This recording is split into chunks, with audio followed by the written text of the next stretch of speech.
आप सहराओं की मकी हो या देहातों की, शहरों में रैन बसेरा हो या पहाड़ों में, आप और आपके मसाइल अहम हैं। पूछिए हमसे उनका हल, जवाब देंगी डॉक्टर ताहिरा काज़मी।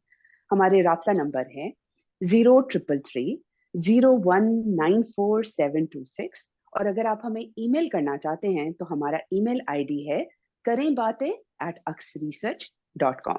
अस्सलामुअलैकुम, मैं हूँ शाइस्ता यास्मीन और सिलसिला है आओ करें बातें तलाशें हल। ये प्रोग्राम का दूसरी एपिसोड है। और आपको पता है कि हर शनिचर के रोज दोपहर 3 बजे हमारी आपसे मुलाकात होती है। प्रोग्राम बाकायदा आगाज करने के लिए तस्नीम अहमद की तरफ चलते हैं।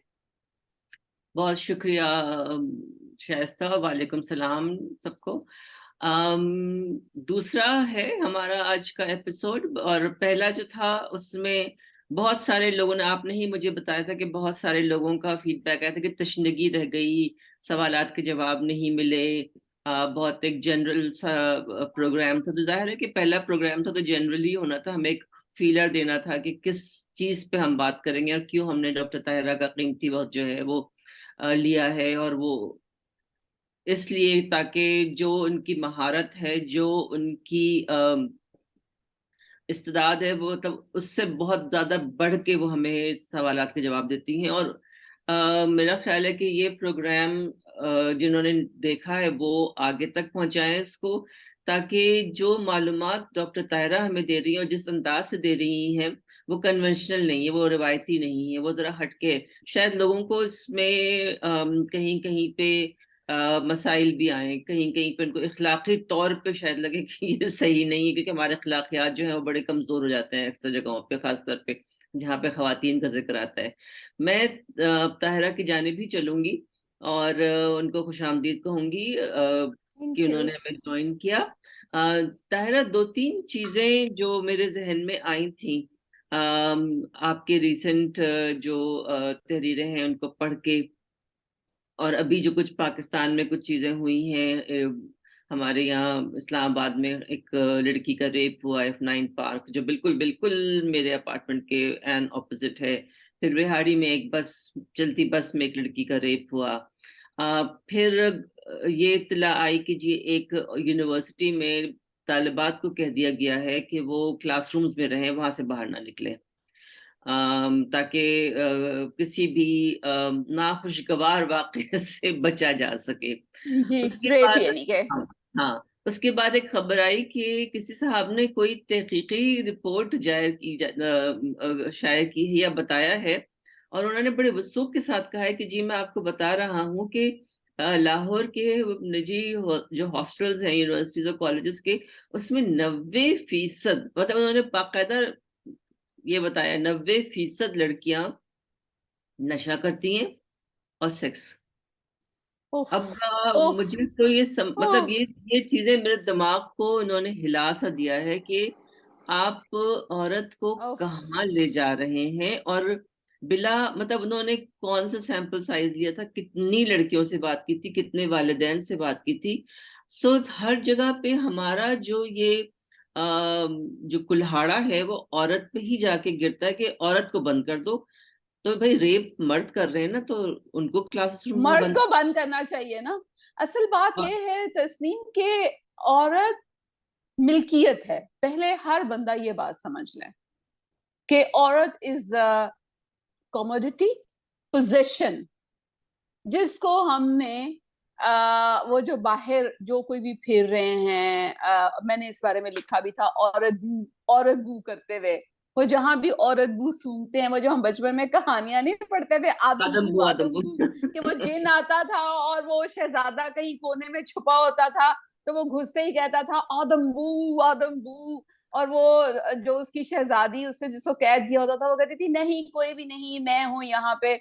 तो मैंने उसकी मुमासलत से लिखा था औरत, कि ऐसा लगता है कि बाहर एक ऐसी मखलूक फिर रही है जिसके मुंह को खून लगा हुआ है, और खून किसका लगा हुआ है? औरत का। और वो हर जगह से ढूंढती फिर रही है कि किस कोने खुदरे में औरत बैठी है, लड़की बैठी है, चल रही है, जा रही है, तो उसको हम फौरन से पेशतर रेप कर डालें। आप औरत को एक कमरे में बंद करके क्या साबित करना चाहते हैं कि आपके जो मर्द है इस माशरे का, उसको अपने ऊपर कंट्रोल ही नहीं है। और मैं आपको ये बता दूं कि रेप का मतलब सेक्सुअल डिजायर नहीं है, रेप का मतलब पावर पावर का। है, पावर। बिल्कुल। ये बकायदा प्रूव हो चुका है कि ये एक अमल है जिससे मर्द प्रूव करना चाहता है कि मैं कितना ताकतवर हूं, कि और हावी हो सकता हूँ। मैं एक मिनट में इस औरत को चीर फाड़ सकता हूं। पहली बात जो आपने रेप के सिलसिले में कही थी, और जो F9 पार्क पे इन्होंने कहा कि लड़कियां शाम को बाहर ना निकले, अब मैं कहती हूँ लड़कियों को आप पैदा होते ही मार क्यों नहीं देते? आप इतने तंग हैं इन लड़कियों से, इन मनहूस लड़कियों से, सॉरी टू से दैट, अब मुझे यही कहना पड़ेगा, इन मनहूस औरतों से आप इतना तंग हैं, तो आप इन्हें पैदा होते ही अरब की तरह दफन क्यों नहीं कर देते? आप जब वो पेट में होती है और पता चल जाता है कि जेंडर क्या है, आजकल तो बहुत आसान है जेंडर डायग्नोज करना, आप उसे मार क्यों नहीं देते? आप उसे बजाय ये कि बड़ा होके आप उसे कतरा कतरा मारते हैं, आप उसे लम्हा लम्हा जहर पिलाते हैं, यहाँ ना जाओ, वहां ना जाओ, कमरे में बंद हो जाओ। और अब ये जो साहब आ गए हैं जो 90% की रिसर्च लेकर आए हैं, क्या ये बता सकते हैं कि वो और लड़कियों के क्या कमरों के अंदर घुसे थे, और किन लड़कियों के कमरों के अंदर घुसे थे, बिल्कुल। और किन हॉस्टल्स में गए थे, और उन्होंने ये रिसर्च लड़कों पे क्यों नहीं की? और बाय द वे, अगर वो लड़कियां सेक्स कर रही थी, तो क्या वो सेक्स यानी क्या किस चीज से कर रही थी? लड़कों के साथ। तो वो कौन से लड़के थे? आप ऐसी चीज एक ऐसे माशरे में जिसमें पहले ही औरत का बेड़ा गर्क कर दिया गया है, आप ऐसी चीज लिख के उन पेरेंट्स को क्या मैसेज देना चाहते हैं कि अपनी बेटी को मत पढ़ाओ? मैं सिर्फ, बात तवील हो रही है लेकिन मैं आपको कल का एक वाक्य, और मैं इस पे लिखूंगी भी। कल मैं हॉस्पिटल में थी, तो वहां पे जो नर्स थी, वो सारी की सारी नर्सेज जो हैं वो केरला इंडिया की हैं, तो उसने मुझसे पूछा कि डॉक्टर एक बात पूछूं? मैंने कहा हाँ पूछो। ये तुम लोग अपनी लड़कियों को पढ़ाते क्यों नहीं हो? ये तुम लोग अपनी लड़कियों को फौरन से शादी क्यों कर देते हो? यहाँ पे जितनी पाकिस्तानी औरतें आती हैं, उनको कुछ नहीं पता होता, और वो हर साल एक बच्चा पैदा करने आ जाती हैं, और उनकी इतनी बुरी हालत होती है कि हम सोचते हैं कि आप लोग अपनी औरतों पे काम क्यों नहीं करते? मैं ये सुन के यानी शर्मिंदा भी हुई और चुप भी हुई, और मैंने कहा कि अब मैं क्या बताऊं, पेड़ से कपड़ा कैसे उठाऊं कि हमारे यहाँ पता नहीं किस चीज के नाम पे औरत को इंसान नहीं रहने दिया गया। बिल्कुल औरत सही। को सिर्फ एक, और मैंने अभी पिछले दिनों एक चीज लिखी थी, औरत एक सुराख है। और ये सारी चीजें इस बात को प्रूव करती हैं। F9 पार्क प्रूव करता है औरत सुराख है। वो हॉस्टल विहाड़ी के प्रूव कमरे कर। जिसपे उन्होंने विहाड़ी की जो बस में जो कुछ उन्होंने किया है, औरत एक सुराख है। हॉस्टल्स के बारे में जो आप कहना चाह रहे हैं, इसका मतलब है कि औरत एक सुराख है। तो ऐसा करें कि उस सुराख के, जब वो पैदा होती है ना, उसके दिमाग पे आप चढ़ा दिया करें एक लोहे की टोपी, ताकि वो शाहदोले की चूहिया बन जाए, अगर आप मार नहीं सकते तो। और शाहदोले की चूहिया को आप जितना मर्जी इस्तेमाल करें और जैसे मर्जी रखें और जहां मर्जी रखें, किसी को कोई ऑब्जेक्शन नहीं होगा। मसला सिर्फ ये है कि आपके इर्द गिर्द हम जैसी कुछ औरतें हैं जिनके माँ बाप ने उनके उनके दिमागों पे या उनके इस चीज पे लोहे की टोपियां नहीं पहनाई थी। मार डालें औरतों को, ये सारा कुछ कहने और करने से पहले मुझे शर्म आ रही है। मैं इस बारे में ये आपको साथ बस बताती चलूं कि मैंने ये किताब सारी खवातीन को और लड़कियों को मैं कहूंगी कि इसको पढ़ें। ये बिल्कुल। इसी बारे में, रेप के बारे में लिखी गई थी। तस्नीम आपका कोट भी है ऊपर। और ये सारी की सारी किताब औरत को माशरे को बताती है कि औरत आपके माशरे में क्या है। मेरा ख्याल है जवाब काफी तो लंबा हो गया नहीं नहीं, बहुत जरूरी था, क्योंकि मेरे जहन में ये इतनी ज्यादा चीजें सवार हो गई थी इकट्ठे, मतलब ये हो रही थी तवातुर के साथ, कि मुझे था कि इस, क्योंकि ये सिर्फ आपकी रेप का या खातिन को बंद कर देने का या ये इल्जाम लगाने का नहीं, इससे आपकी फिजिकल मेंटल हेल्थ दोनों पे बहुत असर पड़ता है, और औरत की फिजिकल और मेंटल हेल्थ पे ही हम बात कर रहे हैं, उन्हीं के हल तलाश कर रहे हैं और उन्हीं के हमें जवाबात चाहिए। तो मैं अब चाहूंगी कि शाइस्ता की तरफ जाऊं, क्योंकि फिर वही होगा कि जी आप लोगों ने बातों में सारा टाइम निकाल दिया, सवालात हमारे रह हमें गए। हमें 1 घंटा टाइम कर दें ताकि, लेकिन मैं आपकी इस बात, मैं वो इस आपके बात को ऊपर है। नहीं वो नहीं, वो मैं तैयार इंशाल्लाह, हूँ। मेरी तो ट्रेन हम रुकती इंशाल्लाह नहीं है, दो आपको तीन, पता है। बिल्कुल। मेरी तो मैं ट्रेन ही नहीं मैं रुकती। लेकिन मैं आपको इस आपकी बात बढ़ाते हुए आगे से ये कह दूं कि ये सारे लोग जो ऐसी बातें करते हैं, ये औरत को इस तरह रख के अपने आप से दुश्मनी कर रहे हैं। अपने बिल्कुल बच्चे, आपको अपने बच्चे चाहिए ना, और बच्चे आपको अच्छे चाहिए, ठीक है। तो एक ऐसी मखलूक जिसको आपने सेकंड ग्रेड या थर्ड ग्रेड या फोर्थ ग्रेड सिटीजन बना के रखना है, उसके पेट से क्या निकलेगा जनाबे आली, ये तो सोच लें। जिस बिल्कुल। औरत के दिमाग को आप हर वक्त टेंशन में रखेंगे, नहीं, जिस और औरत के जिस्म को, जिसको आपने रेप किया हो, हाँ, वो आगे जाके जिंदगी कैसे गुजारेगी? ये भी और तो रेप वो वाली को ट्रॉमा। तो खैर, रेप वाली को तो आप छोड़ दें कि उसको तो इन्होंने कंडेम करके, उनको तो कंडेम करके फेंक दिया ना। जिस औरत को आप घर लेकर आएंगे और उसे अपनी जबान से, अपने हाथ से वो करेंगे, अब्यूज करेंगे, आप सिर्फ ये बता दें कि उसके पेट से क्या निकलेगा, तो ठीक है। उस औरत ने तो 50-60 साल इस माशरे में गुजारने हैं, मर मर के गुजार देगी, मर जाएगी।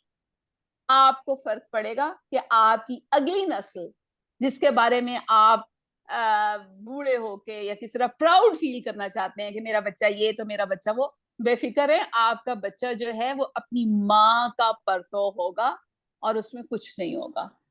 जिस माँ को आप सारा वक्त गालियां सुनाएंगे, जिस माँ को हर वक्त मारेंगे, जिस माँ को आप हर वक्त समझेंगे कि ये नीच औरत है, उस माँ का की जो प्रोडक्ट है, उस मशीन से जो प्रोडक्ट है, वो इंतहाई अनहेल्दी प्रोडक्ट पैदा होगी। ये है मेरा gynae feminism. Thank you so much. अच्छा, अब हम जाएंगे शाइस्ता की तरफ। कुछ सवालात शाइस्ता आप की तरफ जी हाँ। डायरेक्ट करेंगी और अ, जवाब दीजिएगा। बिल्कुल, बहुत शुक्रिया तस्नीम साहिबा। नंबर तो हम दोबारा से बता देते हैं ताकि अगर आपने हमें सवाल भेजने हो, इट्स 03330194 726। पहला सवाल जो डॉक्टर तायरा मैं शामिल करने जा रही हूँ, ये हमें भेजा है रुबीना अब्दुल कदीर ने, और नाम मैं इसलिए बता रही हूँ क्योंकि उन्होंने खुद अपने जो जो हमें मैसेज भेजा था उसमें लिखा था। वो ये पूछना चाह रही हैं कि एक्टोपिक प्रेगनेंसी के बारे में कुछ बताइए। ये कैसे होती है, इसकी अलामात क्या हैं, और हमर के कितने हफ्ते तक इसका इल्म हो सकता है बगैर अल्ट्रासाउंड किए? एक्टोपिक प्रेगनेंसी का मतलब ये है कि ये ऐसी प्रेगनेंसी है जो बच्चेदानी के अंदर नहीं हुई। किसी भी वजह से जो बच्चा है, जिसको हम एम्ब्रियो कहते हैं, वो बच्चेदानी तक नहीं पहुंच पाता। वो या तो ट्यूब में रह जाता है, या बैजादानी के पास रह जाता है, या पेट में रह जाता है। और वहीं पे वो अपनी जितनी ग्रोथ हो सकती है, यानी जितनी नशो नुमा हो सकती है, करना शुरू कर देता है। एक बात याद रखिए कि प्रेगनेंसी के छठे हफ्ते में लाजमी है कि अल्ट्रासाउंड पे बच्चेदानी में छोटा सा हमल नजर आए।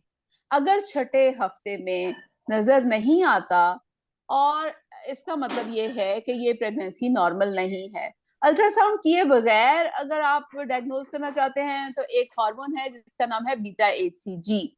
Beta, H, H for high, C for cat, G for goat, beta HCG वो करवाएं।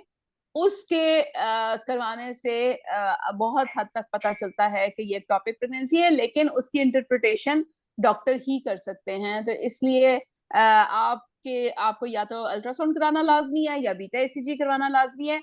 और अलामात क्या है कि दर्द शुरू होती है, ब्लीडिंग शुरू होती है, और अगर टॉपिक प्रेगनेंसी ट्यूब में फट जाए तो इतना औरत की जान खतरे में पड़ जाती है कि बाज दफा वो बिल्कुल मौत के मुंह तक पहुंच जाती है, क्योंकि वहां से फिर ब्लीडिंग नहीं रुकती। तो ऐसी कभी सूरत अगर आए कि आपको लगे कि कुछ हो रहा है, तो प्लीज अस्पताल जाइए, और इर्द गिर्द छोटे छोटे क्लिनिक्स में जाने की बजाय बड़े अस्पताल या बड़े सरकारी अस्पताल जाइए, छोटे छोटे क्लिनिक्स में जो बच्चियां डॉक्टर बैठी होती हैं जिन्होंने सिर्फ हाउस जॉब किया होता है 6 महीने का, या उन्हें अभी तजुर्बे की हद वो नहीं होती कि वो मुख्तलिफ बीमारियां जो हैं वो डायग्नोज कर सकें। ठीक है।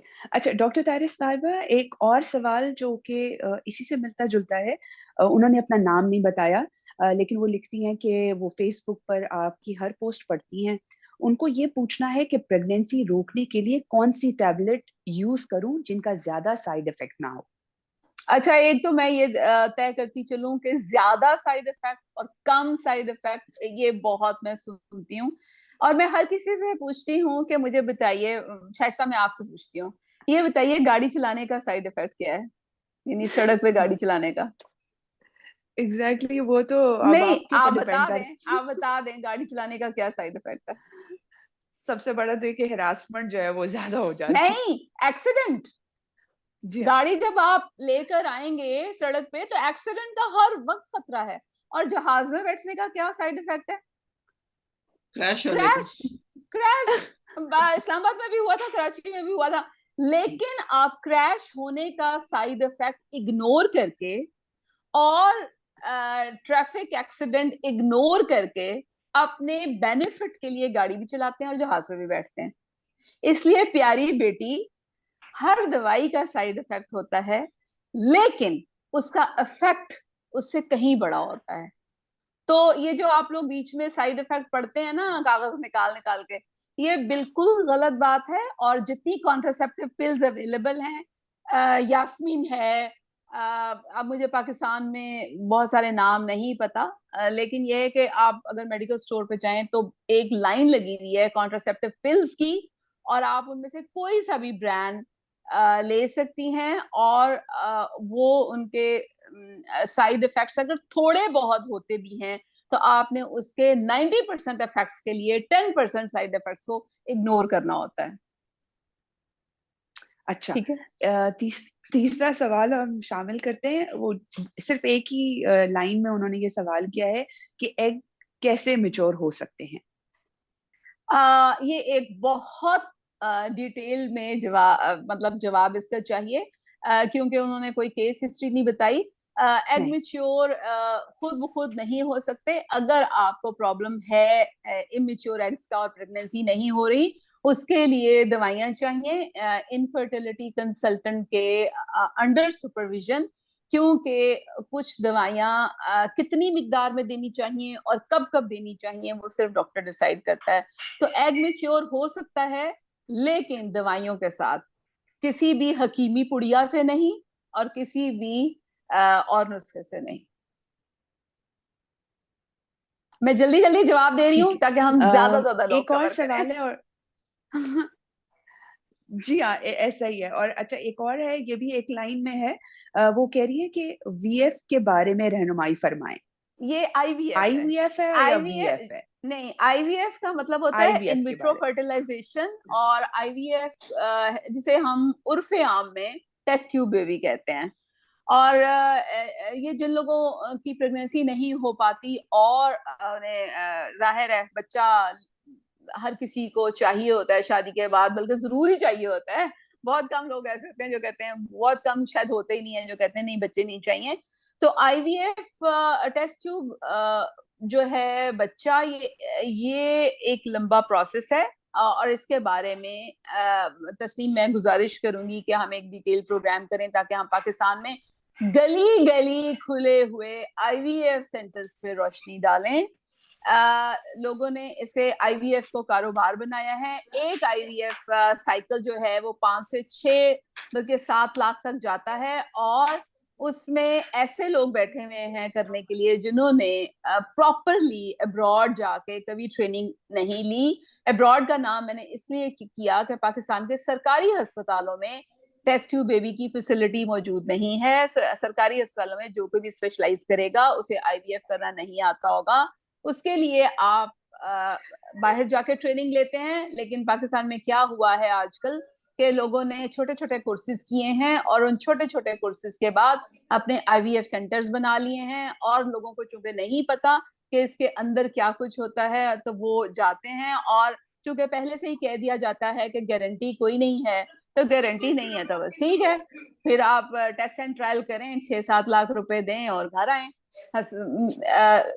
मैं इसमें, मेरे सगे भाई ने लाहौर में आईवीएफ करवाया था, और लाहौर में, नाम मैं अब नहीं बताऊंगी, लेकिन आप सोचें कि ऐसा आईवीएफ था कि जिसके बाद जब वो फोन पे मुझे पता चला तो मैं सर पकड़ के बैठ गई, और मैंने उनसे कहा कि भाई उनसे रिपोर्ट तो ले लो कि कितने अंडे निकले थे, कितने अंडे बड़े थे, कितने अंडे फर्टिलाइज हुए थे, कितने अंडे वापस बच्चेदानी में रखे गए थे।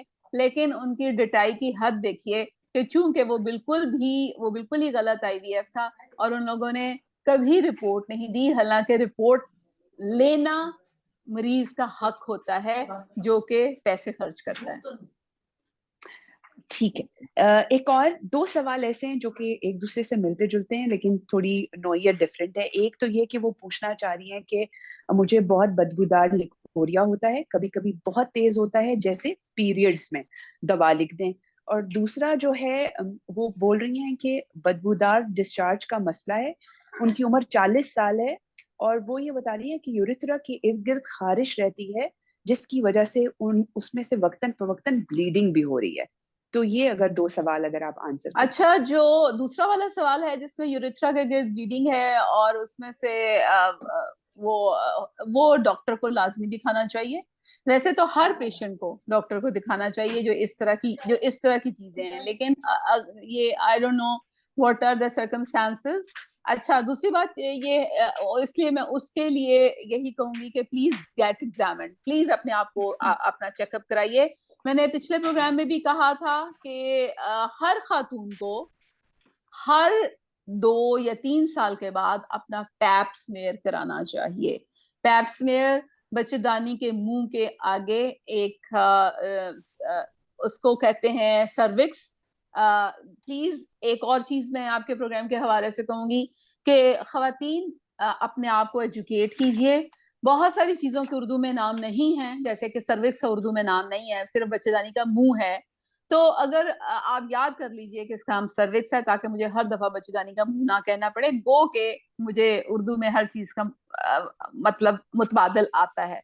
तो सर्विक्स से पैप स्मेयर करते हैं, और वो कैंसर सर्विक्स की पहली इंडिकेशन पैप स्मेयर पे आती है। जितनी औरतें सेक्सुअली एक्टिव मतलब शादी हो गई भी है, तो उन्हें हर 2 से 3 साल के बाद अपना पैप स्मेयर लाजमी कराना चाहिए। एक बात, क्योंकि हो सकता है ये जो डिस्चार्ज है ये सर्विक्स में कोई तब्दीली आ रही है, या तो वो कैंसर की तरफ जा रहा है, या उसमें क्रॉनिक यानी उसमें बहुत पुरानी इन्फेक्शन पड़ी हुई है। दूसरी बात यह है, पिछली दफा हमने गोनोकॉकाई पे बात खत्म की थी। गोनोकॉकाई जो है वो सेक्सुअली ट्रांसमिटेड डिजीज है, यानी हस्बैंड से बीवी को और बीवी से हस्बैंड को हो सकती है, अगर वो एक दूसरे तक महदूद नहीं है। तो उसमें भी ये होगा कि आप अगर एक दफा ट्रीट करें तो वो दोबारा हो जाएगी। तो बराए मेहरबानी जब भी दवाइयां खाएं अपने हस्बैंड को भी खिलाएं और खुद भी खाएं, क्योंकि कुछ पता नहीं है किसका किससे कहाँ पे ताल्लुक है।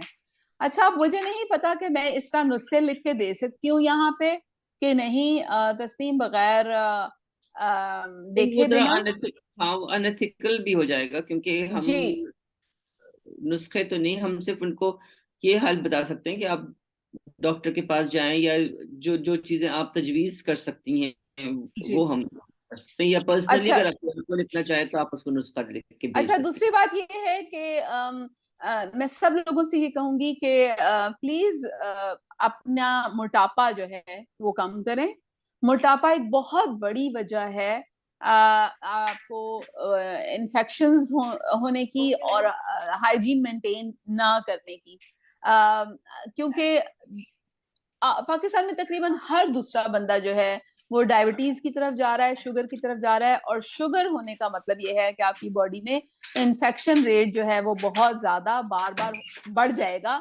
क्योंकि जो ओपन कैविटीज हैं, ओपन कैविटीज का मतलब है कि नाक, मुंह, आंख और नीचे वजाइना, इसका एक्सपोजर, इसका कांटेक्ट है बाहर की दुनिया से, और वहां से जरासीम बार बार अंदर जाते हैं और वो जरासीम जो हैं वो इन्फेक्शन करते हैं, और जो डिस्चार्ज है वो एक, अगर वो बदबूदार है और अगर वो खारिश ज़दा है, तो इसका मतलब ये है कि आपको बहुत ज्यादा इन्फेक्शन हुई हुई है। और अगर इन्फेक्शन आपको बार बार हो रही है, तो इसका मतलब ये है कि आप शुगर की तरफ जा रही हैं, और आप या हाइजीन मेंटेन नहीं कर रही हैं, या आप अपने हस्बैंड से बार बार ले रही हैं। शाइस्ता, और कोई सवाल है? क्योंकि हमारा क्योंकि टाइम, प्रोग्राम का वक्त जी खत्म होने वक्त वाला है। वक्त हमारे पास खत्म होने जा रहे हैं। वैसे तो मेरे पास दो और सवाल हैं, तो लेकिन यह है कि आप अब बेशक हाँ कर लें सवाल, ताकि अच्छा, एक तो ये है कि मेरा आई अज्यूम कि ये हमें, क्योंकि उन्होंने नाम नहीं लिखा, उन्होंने लिखा है कि उनकी 14 साल बेटी है जिनको 12 साल की उम्र में पीरियड्स शुरू हुए। फिर वो उनके साइकिल नॉर्मलाइज नहीं थे, वो लिखती हैं। उन्होंने कहा कि उसको 2 या 3 महीने पीरियड्स। शाइस्ता, चूंकि वक्त कम है तो मैं आपकी बात काटूंगी, और मैं सारे कारीन से जो पीरियड्स के मुतालिक बात करना चाहते हैं, मैं उनसे कहूंगी कि प्लीज ये वाली किताब आप पढ़ लीजिए। ये माहवारी के मुतालिक है। इसमें 52 मसले कवर किए गए हैं, और आपको हर मसला इसमें से मिलेगा। ये जो अभी आपने कहा है 12 साल बच्ची, वो भी इसमें मौजूद है। इसमें 52 साल औरत भी मौजूद है। इसमें दरमियानी उम्र की औरत भी मौजूद है। इस किताब पे मैंने मेहनत ही इसीलिए की है कि मेरे पास 80% सवाल जो हैं वो माहवारी के मुतालिक आते थे, और माहवारी का जो डिटेल है वो आप, एक लंबी चीज है, आप उसको कवर नहीं कर सकते। तो प्लीज खवातीनो हजरात, अपने आप को एजुकेट कीजिए, इस किताब को पढ़िए। इस किताब को पढ़ने के बाद अगर आपको किसी चीज की समझ ना आए, तो तब आप मुझसे सवाल कीजिए, मैं उसका जवाब देने के लिए हाजिर हूँ। अच्छा, यहाँ पे मैं एक बात कहना चाहूंगी तारा, क्योंकि बहुत सारे लोग वो होंगे जो शायद किताब खरीद नहीं सकते होंगे या पढ़ नहीं सकते होंगे। तो हो सकता है कि कोई ऐसा ग्रुप वो बना लें अपने हलके में कि एक किताब आ जाए और कोई एक खातून पढ़ के बाकियों को सुना दें, ताकि जी ये बिल्कुल। मालूमात उन तक पहुंच जाए। क्योंकि हर एक का आजकल आपको पता जो हालात है, महंगाई और सब कुछ, उसमें किताब का खरीदना और फिर उसके लिए तालीम याफ्ता होना और पढ़ना लिखना उनको आना, पढ़ना आना कम से कम, ये पहली शराइत है। तो हमें ये भी आई थिंक दिमाग में रखना होगा कि गांव देहात की खवातीन तक अगर हमें अपने मैसेजेस पहुंचाने हैं तो उसका क्या तरीका हो सकता है। क्या हम आपकी किताबों में से कुछ एक्सर्प्ट्स लेके उन्हें पढ़ के लोगों तक पहुंचा दें ताकि वो सुन लें उनको?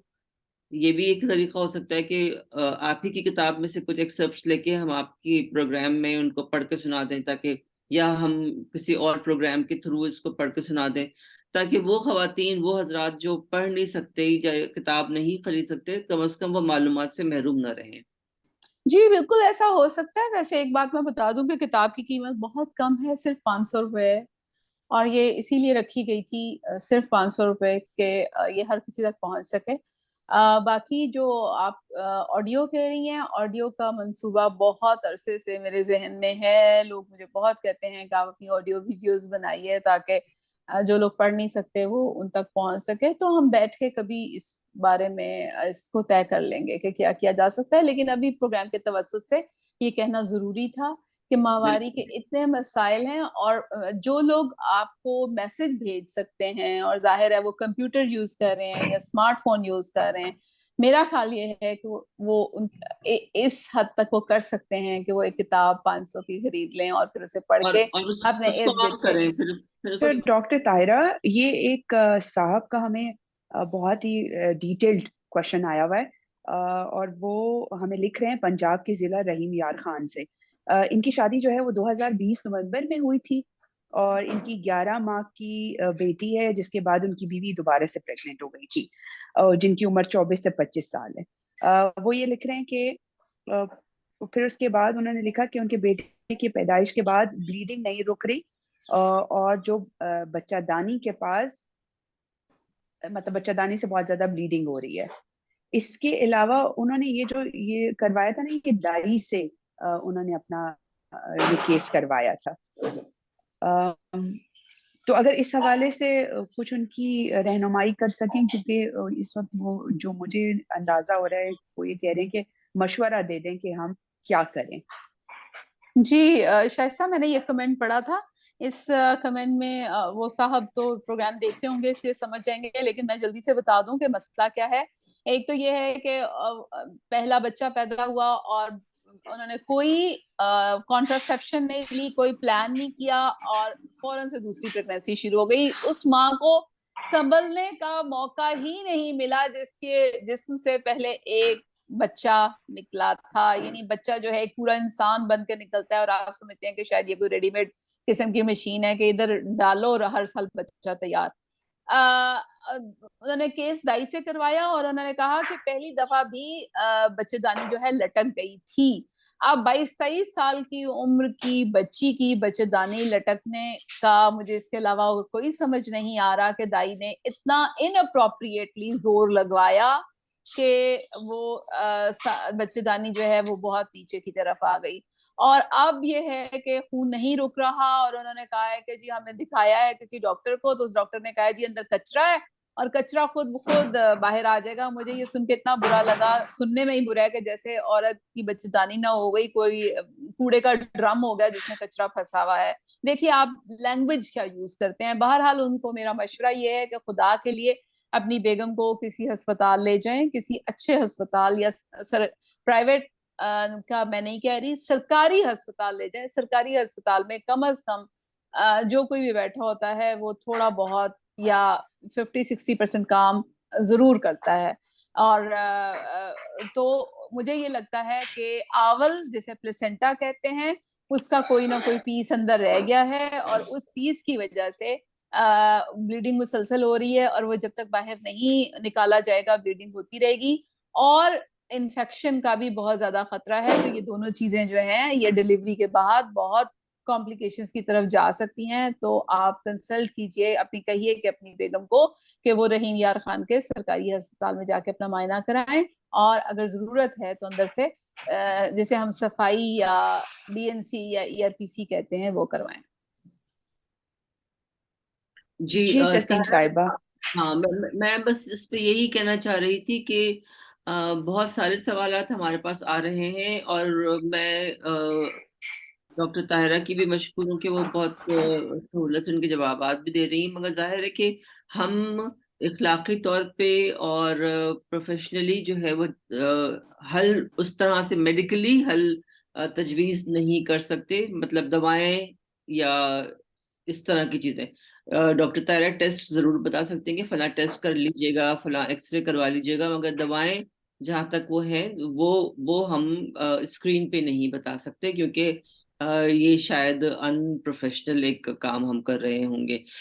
उसके लिए मेरी गुजारिश ये है कि हम डॉक्टर ताहिरा से ये बात जरूर कर सकते हैं कि ये ऐसी ईमेल्स में अगर वो खुद तो जवाब दे सकें उनको अपने लेटर हेड के ऊपर, तो फिर जाके ये एक सही तरीका होगा लोगों को दवाएं तजवीज करने का, या उनको बताने का कि आप क्या कुछ कर सकते हैं अपने मसाइल के हल के लिए। यहाँ पे हम उनको ये जरूर बता सकते हैं कि आप किस तरह के टेस्ट कर सकते हैं, आप किन चीजों से एहतियात कर सकते हैं, किन चीजों से परहेज कर सकते हैं, किन क्या चीजें आप कर सकते हैं जिसकी आपकी जिंदगी बेहतर हो, आपकी बेगम की जिंदगी बेहतर हो, आपके बच्चों की जिंदगी बेहतर हो। तो ताहिरा, मेरी तरफ से तो यहाँ पे मैं खुदा हाफिज कहना चाहूंगी आज के हफ्ते के लिए, मगर आप पे छोड़ती हूँ कि अगला जो जो क्लोजिंग रिमार्क्स है वो आपकी तरफ से आए। जी तस्नीम, बहुत शुक्रिया। मैं आपसे एग्री करती हूँ। दवाएं मैं इस तरह नहीं लिख सकती जब तक मुझे केस हिस्ट्री पूरी ना पता हो। पिछली दफा रिक्वेस्ट की थी कि आपने ये चीजें जरूर साथ भेजनी है, तो उसके बाद शायद मैं किसी की थोड़ी सी हेल्प इस तरह कर सकूं कि जहां दवाएं लिखना अनएथिकल ना हो तो मैं लिख के भेज सकूं, लेकिन वो भी बहुत ज्यादा हो जाएगा। लेकिन बेसिकली मेरा पैगाम सबके लिए ये है कि अपने आप को एजुकेट कीजिए अपनी जिंदगी के लिए। देखें, आप पेट भरने के लिए आप मेहनत करते हैं ना, पेट में रोटी डालने के लिए। आज जब भूख लगती है तो आप उसके लिए कुछ ना कुछ हाथ पांव मारते हैं। तो सेहत भी उतनी ही इंपॉर्टेंट है जितनी पेट में रोटी। और सेहत से जिंदगी और मौत इन्वॉल्व है, जबकि भूखे रह के बंदा जो है वो 7-8 दिन शायद गुजार दे, लेकिन अगर आपको कोई खतरनाक किस्म का मसला हो गया तो शायद हार्ट अटैक हुआ है तो आप शायद 1 घंटा भी नहीं गुजारें। लेकिन आज के दौर में जबकि चीजें इतनी एक्सेसिबल हैं, और यकीन कीजिए चीजों की एक्सेसिबिलिटी से मैं अपने स्टूडेंट्स को जब पढ़ाती हूँ तो मैं कहती हूँ I am jealous of you. मेरे जमाने में जब मैं पढ़ती थी तो मुझे किसी सवाल का हल ढूंढने के लिए लाइब्रेरीज जाना पड़ता था, ढेरों किताबें खंगालनी पड़ती थी, और आप लोग तो इतने लकी लोग हैं, हाथ में फोन लिए फिर रहे हैं, कंप्यूटर लेके फिर रहे हैं, एक क्लिक करते हैं और आपके सामने जहाने हैरत खुल जाता है। अगर इस दौर में भी रह के आप पढ़ नहीं सकते और अपने आप को एजुकेट नहीं कर सकते तो यकीन कीजिए कि आप अपने आप से, अपनी फैमिली से, अपने बच्चों से मोहब्बत नहीं करते। बहुत बहुत शुक्रिया तो डॉक्टर मेरा तायरा। यही पैगाम। इसी खूबसूरत नोट के साथ आज के प्रोग्राम को एंड करते हैं। अगले शनिचर को 3 बजे दोबारा मुलाकात होगी। अपना बहुत ख्याल रखिएगा। अल्लाह निगहबान।